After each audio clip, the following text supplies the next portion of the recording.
আসন মানে কেউ জানেন না যে অন্নপ্রাশন কেন করা হয়। সবাই জানেন যে দাঁত বড় হয়েছে, ভাত খাবার মতো মুখ হয়েছে, ওই জন্য আমরা অন্নপ্রাশন করি। এটা আপনারা ভুল করছেন। অন্নপ্রাশন কেন করা হয়? শাস্ত্র বলল মায়ের পেটে বাচ্চা থাকাকালীন বাচ্চা মলিন খাবার খায়। মায়ের পেটে বাচ্চা থাকাকালীন বাচ্চা ময়লা খাবার খায়, মলিন খাবার খায়। ওই মলিন খাবারের দোষটা কাটানোর জন্যে বাচ্চার অন্নপ্রাশন করা হয়। খুব ভালো করে জানিন, মলিন খাবারটা দোষ কাটানোর জন্য বাচ্চার অন্নপ্রাশন করা হয়।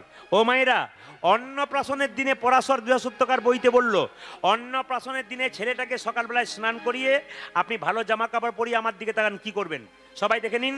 অন্নপ্রাশনের দিনে বইতে বলল কখন মিষ্টি মিষ্টি কথা বলবে, এরকম করে ছেলেকে কোলে নেবেন, সূর্যদেবের দিকে সকালে তাকাবেন, সূর্যদেবকে প্রণাম করে বলবেন, হে সূর্যদেব, তুমি যেমন দীপ উজ্জ্বল দীপ্যমান, আমার ছেলে যেন উজ্জ্বল দীপ্যমান হয়, প্রার্থনা করবেন সূর্যদেবের কাছে।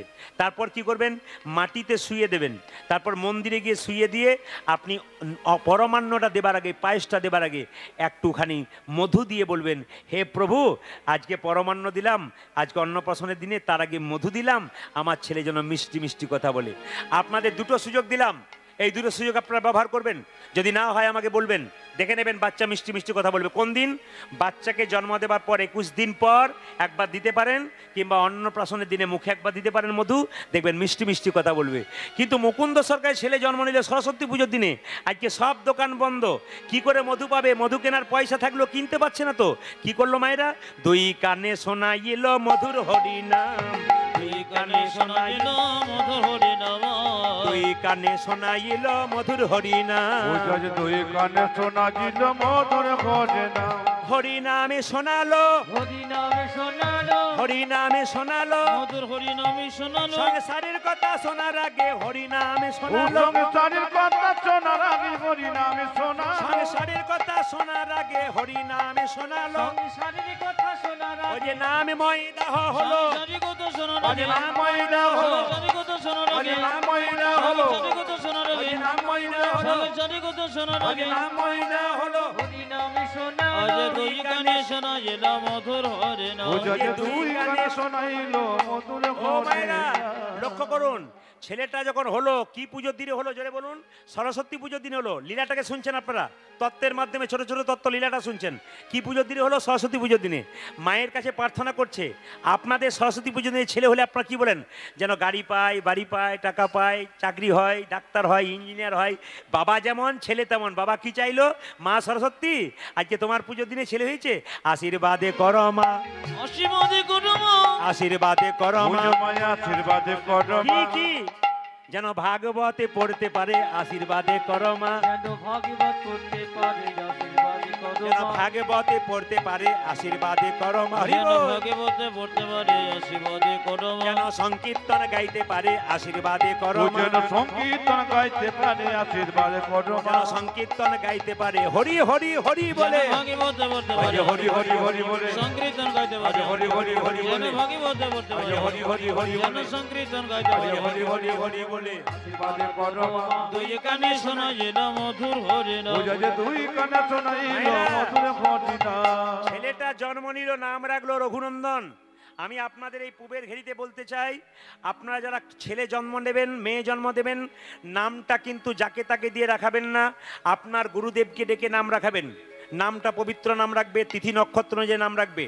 নাম রাখবেন কীরকম? মহাপুরুষের নাম অনুযায়ী ছেলে মেয়ের নাম রাখতে হয়।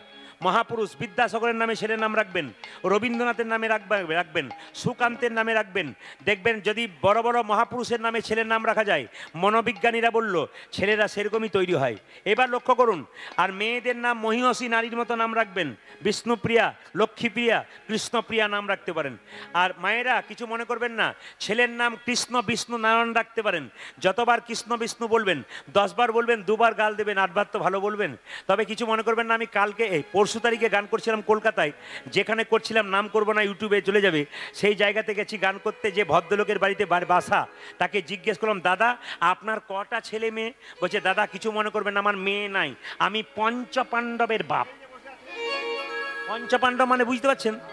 কি বুঝলেন? বলছে আমি 5টা ছেলের বাবা। আমার বাহ, তাহলে ছেলেদের নাম নিশ্চয়ই ভীম, অর্জুন, যুধিষ্ঠির, নকুল, সহদেব। বলছে না, ওই নাম রাখি নাই। কি নাম রেখেছো? আধুনিক নাম রেখেছি। বড় ছেলের নাম রেখেছি ঝন্টু, মেজর নাম রেখেছি নান্টু, আর 3 নম্বরের নাম রেখেছি মন্টু।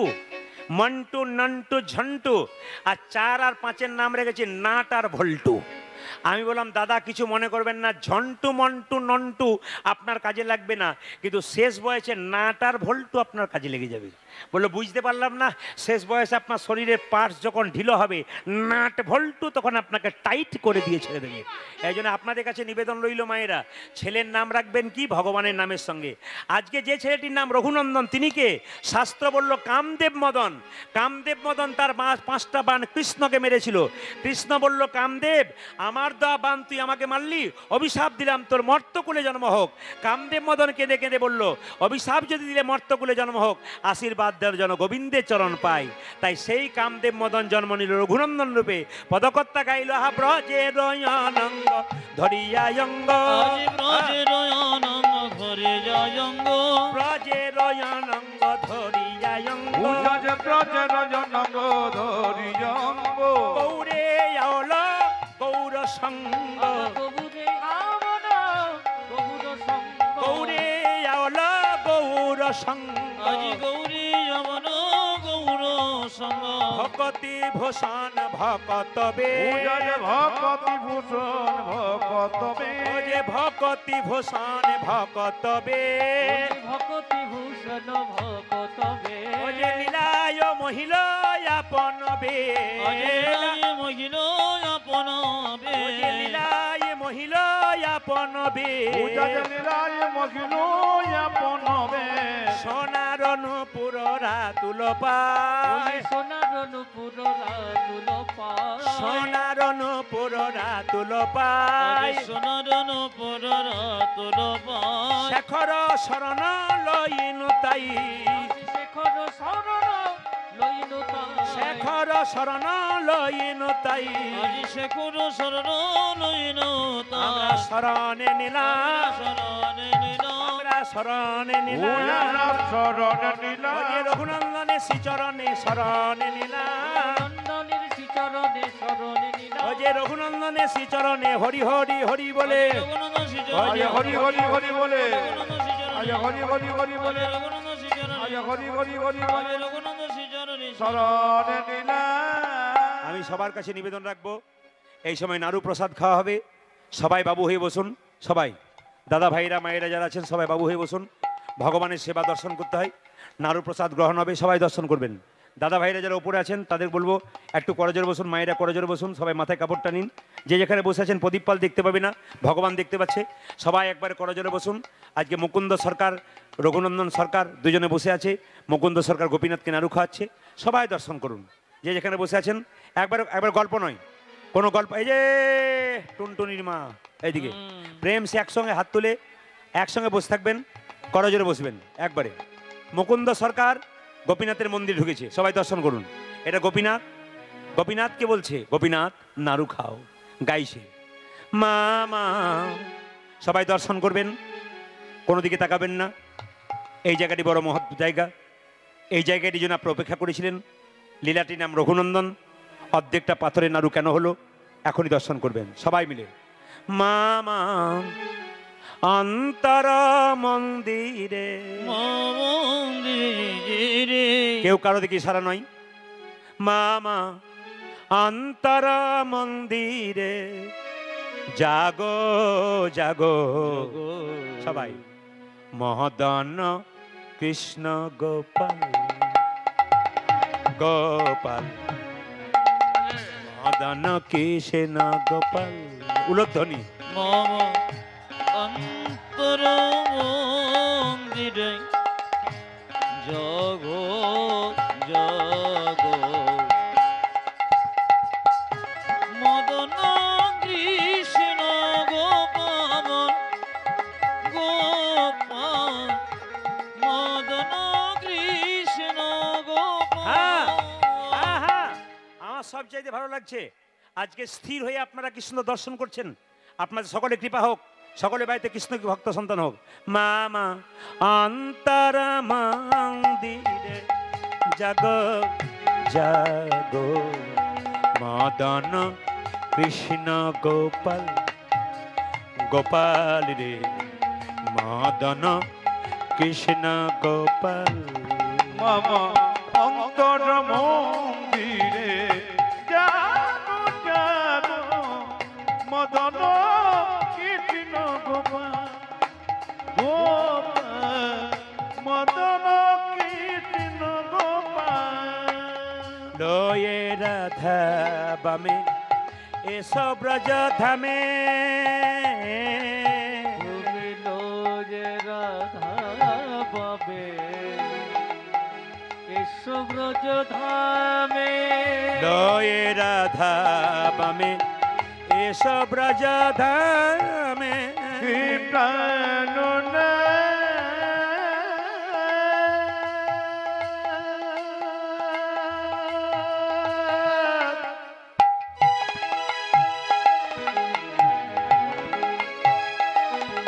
উলুধ্বনি উলুধ্বনি হে প্রাণব উলুধ্বনি জোরে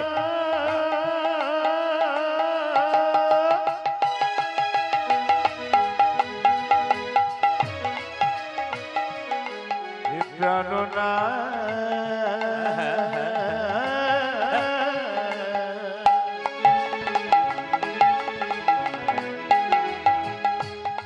হে প্রাণব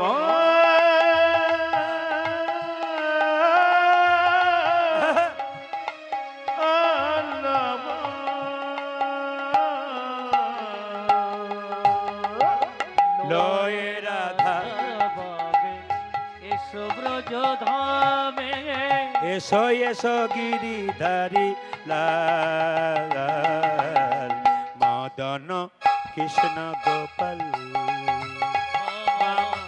অন্তর মন্দিরে জাগো জাগো মদন কৃষ্ণ গোপাল গোপাল মদন কৃষ্ণ কবিরাজ আজকে যে কীর্তন করতে এসেছি সমীরের কাছে যে ঠাকুমাকে দেখতে পাচ্ছেন ইনি ওর আসল গুরু খুব জ্ঞানী মানুষ উনি মা আমাদের মা গীতা দান করেন একটা উলুধ্বনি দেবেন উনি গীতা দান করছেন সবাই মিলে উলুধ্বনি করুন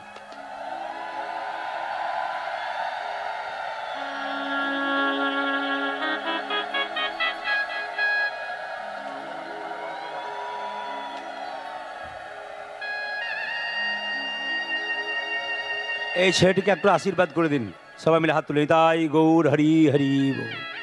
যেন কৃষ্ণ কীর্তন চালাতে পারি প্রতি বছর আসলে যে যেখানে বসে আছেন আসতে যখন পুজো করছে তখন পাশ থেকে একটা ছেলে ছুটে এলো পাশের গ্রাম থেকে কবিরাজ কে আমার বাবার খুব পেটে যন্ত্রণা গো আমার বাবা ছটপট ছটপট করছে আমার বাবা মরে যাবে এখনই চলো কবিরাজ তুমি পুজো কর কি বললি এই কি বললি রে তোর বাবা মরে কি বললি এই যে তোর বাবা মরে যাবে তোর মা নেই না আমাকে জন্ম দিয়ে আমার মা মারা গেছে কীর্তন যারা শুনলেন এতক্ষণ ধরে যারা বসে আছেন একই রকম তাদের কাছে ছোট্ট একটি নিবেদন বাড়িতে কৃষ্ণ পূজা এই যে এই যে এই যে এই যে এই যে এই যে এই যে এই যে এই যে নজর আমার খুব খারাপ আমার নজর খুব খারাপ কেন বলুন তো আমি ইংরেজিতে এমএ করেছিলাম বর্ধমান থেকে প্রচুর টিউশনিও পড়িয়েছি স্কুলের মাস্টার হতে পারতাম কিন্তু হইনি কিন্তু আমি কীর্তন করে করে আমার এই তো এটা তো সংখ্যায় কম দেখলাম অন্যান্য জায়গায় 15, 20, 25 কয়েকদিন আগে পুরুলিয়াতে ছিলাম 35,000 মানুষ ফুটবল গ্রাউন্ডে জায়গা দিতে পারছে না 35,000 মানুষ ফুটবল গ্রাউন্ড ফুল জায়গা দিতে পারছে না একবারে ছাপিয়ে পড়ছে সব লোককে আমি দেখতে পাই সুতরাং কে কোথায় কোচকাজ করছে আমি বুঝতে পারি কিন্তু একটু গল্প করবেন না একটু মন দিয়ে শুনবেন এই দামি জায়গাটা সংসারে কৃষ্ণকে পুজো করবেন কি না করবেন ওটা আপনার ব্যাপার দেবদেব আস্তে আস্তে বাবা দেবদেবীকে পুজো করবেন কি না করবেন সেটা আপনার ব্যাপার কিন্তু বাড়িতে দুটো জীবন্ত দেবদেবী আছে তাকে যদি পুজো করতে না পারেন তবে কৃষ্ণ কীর্তন শোনা আপনার জীবনটা বেকার হয়ে গেল যে যেখানে বসে আছেন মন দিয়ে শুনে নিন, বাড়িতে যদি বাবা মাকে অবহেলা করে কেউ কৃষ্ণকে পেতে যায়, জীবনে তার কৃষ্ণর মূর্তি পাওয়া যায় কিন্তু কৃষ্ণের কৃপা পাওয়া যায় না। এই জন্য সবার কাছে নিবেদন রইল, যতগুলো ছেলেমেয়েরা কীর্তন শুনতে এসছে তাদের কাছে প্রদীপ পালের নিবেদন রইল। অনেক ছেলেরা বলে আমরা 3 ভাই, বাবা মাকে খেতে দিই না, বৃদ্ধাশ্রমে থাকে, তাতে ক্ষতি কি? আমাদের তো দালান দিনের পর দিন বেড়েই যাচ্ছে। বললাম দালান তোমার বাড়ছে, সুখ বাড়ছে? বলছে না, শান্তি নাই, ছেলেকে নিয়ে শান্তি নাই, মেয়েকে নিয়ে শান্তি নাই। বাবা, লোকে বলে ডাল ভাত খাবি তবু আচ্ছা, একটু শান্তিতে থাকবি, ওটাই ব্যাপার। টাকা পয়সা সোনার ছপ্পর খাটে শুলে, কিন্তু 1 টাকার ঘুমের ট্যাবলেট না খেলে ঘুম এলো না। অমন ঘুমের দাম কি আছে? ফুটপাতের মাথায় কত লোক ঘুমাচ্ছে, তারা দিব্যি নাক ডেকে ঘুমাচ্ছে। কোটিপতি শুয়ে আছে ছপ্পরে, তার ঘুম নাই, ভ্যাল ভ্যাল করে সারা রাত্রি তাকাচ্ছে। এমন টাকার কি দাম আছে? আপনাদের কাছে নিবেদন রইল, যে যেখানে বসে আছেন জন্মদাতা মাকে কাঁদাবেন না, বৃদ্ধ বাবাকে কাঁদাবেন না। এই যে বাবা হলো বাড়ির ছাদ, মা হলো খুঁটি, এই দুটো যেদিন চলে যাবে সংসার সেদিন নিতাই গৌর হরিবোল হয়ে যাবে। মা বাবাকে কেউ কাঁদাবে না। শ্রাবণ মাসে একটা ছেলে 100 কিলোমিটার হেঁটে কাঁধে বাঁক নিয়ে শিব ঠাকুরকে জল ঢালতে যাচ্ছে, আর নিজের বাবা গ্রীষ্মকালে কষ্ট করে এসে দরজায় বসে আছে, মাথায় 1 ঘটি জল পাচ্ছে না, আর বাবাকে তুমি 100 কিলোমিটার হেঁটে জল দিতে যাচ্ছ। বাবার কাছে যাওয়া হলো, বাবা তোমার জল গ্রহণ করবে না, আগে নিজের বাবার মাথায় জল দে, তারপর আমাকে দে, তবে তোর দেওয়া সার্থক হবে। জেনে নিন আপনারা, জীবিত থাকাকালীন বাবা একটা মিষ্টি চাইলো, 2টো ভালো খাবার চাইলো, দিতে পারলেন না। মরে গেল তখন বিরাট বড় প্যান্ডেল করে 2000 লোককে খাওয়ালেন। কি লাভ আছে? কি লাভ আছে? জীবিত থাকতে বাবা একটা মিষ্টি পেল না, আর মৃত্যুর পরে 2000 লোককে খাওয়ালে, তুমি লোক দেখানি খাওয়ালে, দাম নাই। এই জন্য কীর্তন শুনতে আসতে হয়, অচৈতন্য শরীরে চৈতন্য হয়ে যায়, চেতনা জেগে যায়, আপনি মানুষ হয়ে যাবেন, আপনার বিবেক জাগবে, আপনার মনুষ্যত্ব জাগবে। এই জন্য কীর্তন শুনতে আসতে হয়। আপনাদের কাছে নিবেদন রইল, মায়ের মতো আপনার কেউ হয় না। মা কাঁদানো ভালো নয়। আমি আজকে শুরু করেছিলাম এই গল্পটা বলবার জন্যে, কিন্তু দল তো চলে এসেছে, আর তো আমার কোনো উপায় নেই। আজকে রঘুনন্দন গোপীনাথকে নাড়ু খাওয়ালো, আর সে গোপীনাথ বাবা যখন প্রবেশ করলো, অর্ধেকটা নাড়ু গোপীনাথে হাতে রয়ে গেল। আসুন আমরা এখানেই রাখবো, যেহেতু দল চলে এসছে, আর কোনো পথ নাই। আমি একটা জিনিস শুরু করেছিলাম ভালো, আজকে কি করলো? অদ্যপি খণ্ডপুরে অর্ধনারু আছে করে, অদ্যপি খণ্ডপুরে অর্ধনারু আছে করে, অদ্যপি খণ্ডপুরে অর্ধনারু আছে করে, অদ্যপি খণ্ডপুরে অর্ধনারু আছে করে, দেখে যত ভক্তগণ জনে জনে, দেখে যত ভক্তগণ জনে জনে, দেখে যত ভক্তগণ জনে জনে, বাজের মদন যেই শিরগুণন্দন সেই, ব্রজের মদন যে শিরগুণন্দন সে, বাজের মদন যেই শিরগুণন্দন সেই, ব্রজের মদন যে শিরগুণন্দন সে, উদ্ধব দাসর সভনে ভনে, উদ্ধব দাসর সভনে ভনে, আজ মিলনে হলো রে, মিলনে হলো রে, মিলনে হলো রে, মিলনে হলো রে, ভক্তার ভগবানের মিলনে হলো রে, ভক্তের ভগবানের মিলনে হলো রে, ভক্তার ভগবানে হরি হরি হরি বলে, হরি হরি হরি হরি বলে, বল হরি বল হরি বল হরি বল হরি বল হরি বল হরি বল হরি। হরি বল। আপনার সুখী থাক।